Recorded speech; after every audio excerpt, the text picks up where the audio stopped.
Good morning. This is the third public hearing that we've had for our Community Development Block Grant and Home Investment Partnership 5-year consolidated plan. I've got a little agenda here, which I think everybody has a copy of. I'm just going to kind of go over it.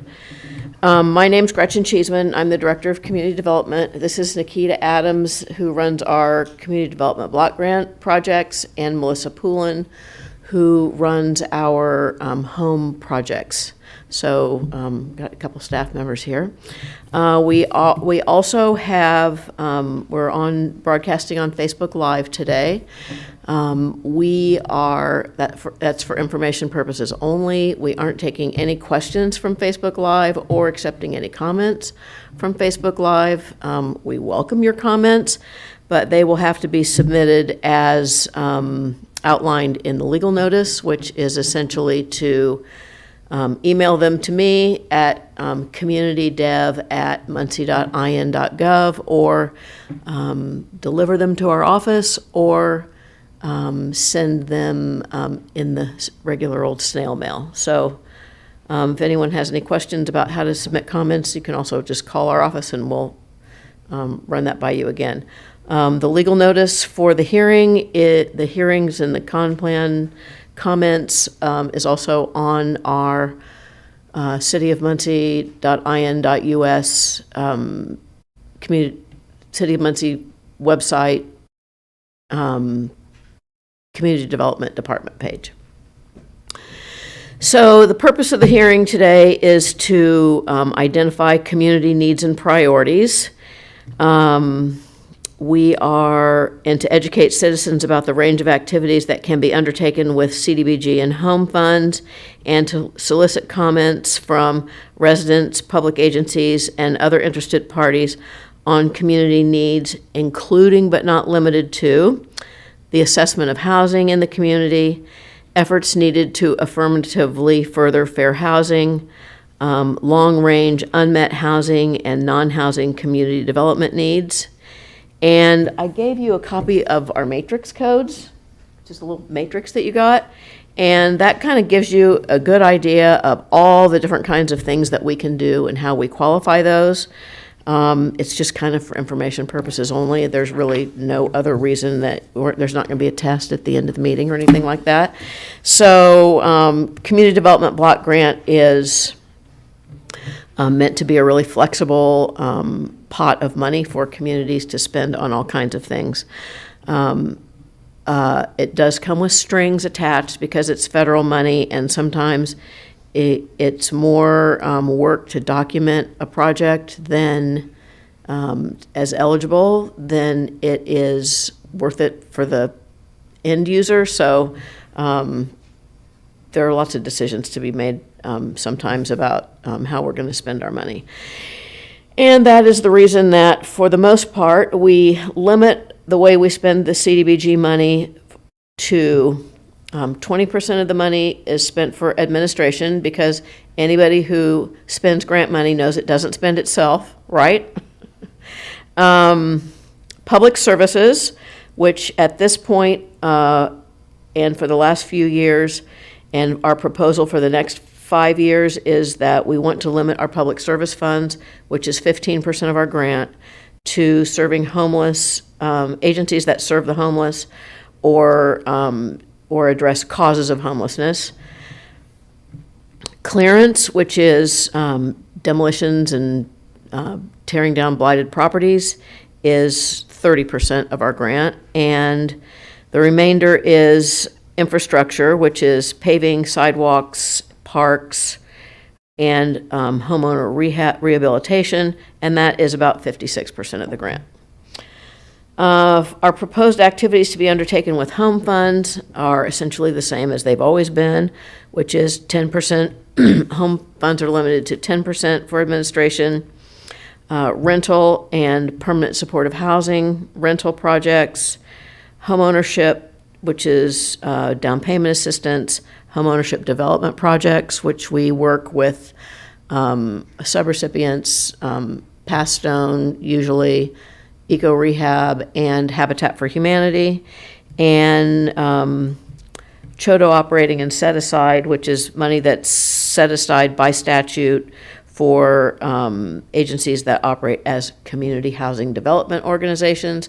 And in order to be a Chodo, there's a lot of hoops that they have to jump through and before they can get money. So just more strings. The total amount of our grant last year, so the money's not been allocated for 25. Our program year 25 starts on June 1st and rolls till May 31st. So we're going to base our action plan for 2025 on the amount of money that we got last year. If it comes back as a lesser amount, then and we'll have another hearing before we finalize our action plan for 2025, just to make that public. But it will, and at that time we'll say, well, if we get less money, we'll take it from these projects. If we get more money, we'll add them to these projects. That'll be part of what we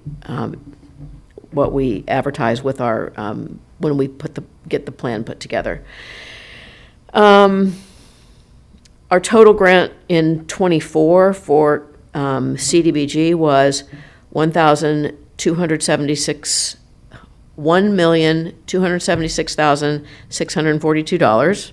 For the home program, the total grant for 24 was $509,534, and that was about a 15% decrease from the year prior to that.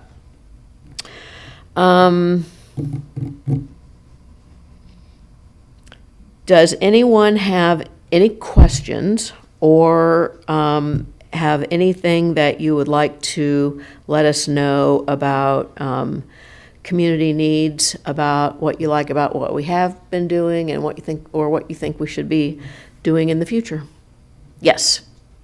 Hi, my name is Stacy Wheeler. I'm the executive director at Classroom Connections Okay. in Central Indiana. We're located at 1318 South Madison Street. We were very fortunate to receive in 2018 CDBG funds just shy of $17,000 to replace our HVAC units. We address educational resource inequities in early learning, K-12, and now school-time learning by providing year-round school supply donations and teacher support to underserved low-income communities and families. So the amount that we received at the time, we've greatly benefited. It's one of the reasons why our nonprofit survived during COVID time, because we had those high efficiency units that we got through the 2018 grant funding. So thank you on that. With the upcoming funding, we do look for applying to help under the category of public service.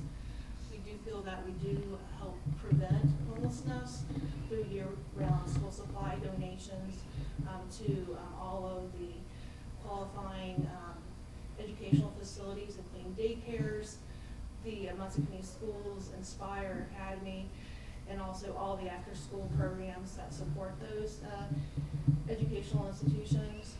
So we'll be looking for applying for the grant to help us with get a warehouse staff. Currently, we're a staff of one, and you're looking at her. But we do this amazing amount of public goods, educational materials into the classrooms, into the low-income families that exceed over $1 million each year.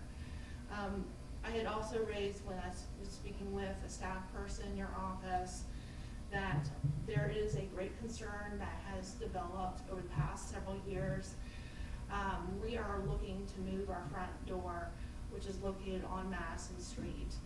The number of vehicles, the type of vehicles, including semis and very wide SUV trucks, and the speed limits that vehiclers are going on Madison Street has increased by 10-20-fold. I feel it is not very safe. It's a risk for our nonprofit to have both donors come in our front door and have teachers trying to serve the low-income families use that front door is a very, it's a risk moving forward for us. When it rains, with a slight rain, teachers get vehicular splash from head to toe. We've had 12 teachers this past year gets drenched from head to toe trying to use a front door, trying to provide a good service to their kids. We had donors this past week. It was a banking institution. They were bringing in a donation to our facility. They were running in between cars coming towards them on Madison Street trying to enter our facility. And on November 1st, we actually had 2 cars crash into our landscaping in the front part of our entrance. Didn't damage the building, but destroyed our retaining wall to our landscaping bed.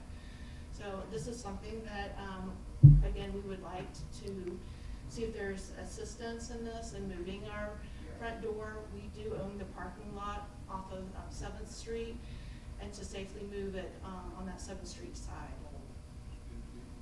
Thank you.